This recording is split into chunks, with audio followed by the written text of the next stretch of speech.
L'hypnose est un état de relaxation profonde, induit par un thérapeute, et qui permet, par suggestion, de s'adresser à notre subconscient. Mais comment peut-elle faciliter l'amaigrissement? L'hypnose n'est pas une méthode miracle qui va faire fondre les kilos, mais, en minceur comme pour le tabac, ou encore le stress, certaines difficultés sexuelles, elle peut aider à changer ses comportements. Pour cela, il faut consulter, pour faire un bilan avec l'hypnothérapeute. Celui-ci dispose en effet de multiples outils, et ils seront choisis en fonction de chacune, ses objectifs de minceur, et des raisons pour lesquelles on souhaite perdre du poids, de sa façon de s'alimenter. Ensuite seulement, le spécialiste induira un état d'hypnose, permettant de lever certains freins et blocages, et d'aider à modifier certains comportements nocifs, pour faciliter non seulement la perte de poids, mais le suivi d'un régime alimentaire, qui reste indispensable. Un des atouts principaux de l'hypnose est de booster, et d'aider à entretenir la motivation.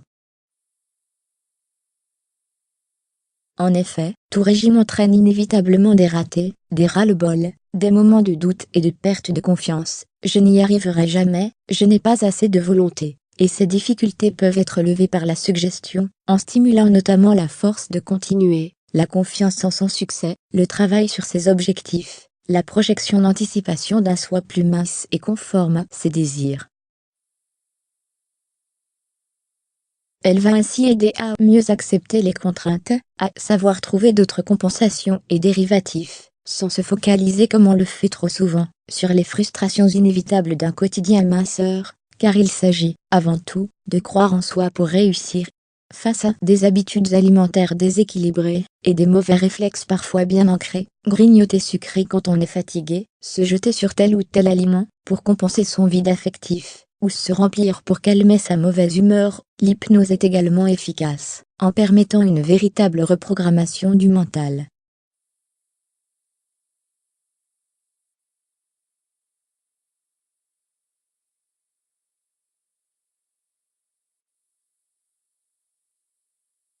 L'hypnose va carrément pouvoir placer certains aliments dans une case oubli de la mémoire. Ainsi, plus besoin de lutter et de se cramponner pour éviter le chocolat ou la pizza, on n'y pense même plus.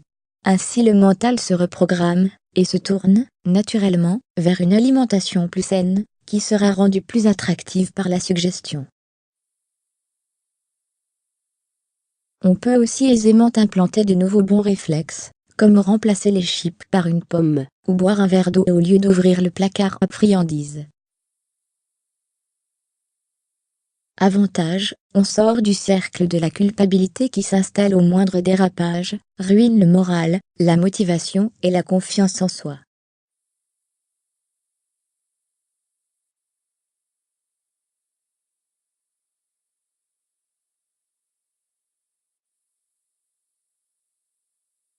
Enfin, l'hypnose exerce aussi de vrais effets mécaniques non négligeables, qui vont faciliter l'amincissement. Elle va notamment pouvoir agir sur les muscles de l'intestin, car ceux-ci sont des muscles dits lisses, sous le contrôle du subconscient.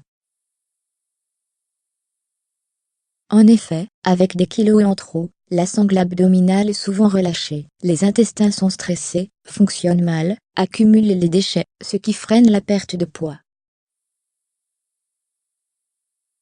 Des séances d'hypnose et d'auto-hypnose, en entretien régulier chez soi, vont ainsi activer les réflexes de détente de ces muscles, pour réguler et faciliter le transit et l'évacuation. L'hypnose peut même réaliser une pause d'anogastrique virtuelle, qui permet de manger moins, sans souffrir de faim.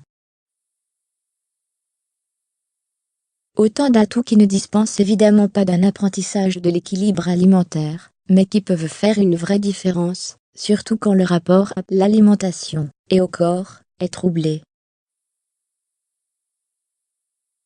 À lire, Je maigris avec l'hypnose et l'auto-hypnose, avec 4 séances audio à télécharger, de Jean-Jacques Garet, hypnothérapeute, Le Duc.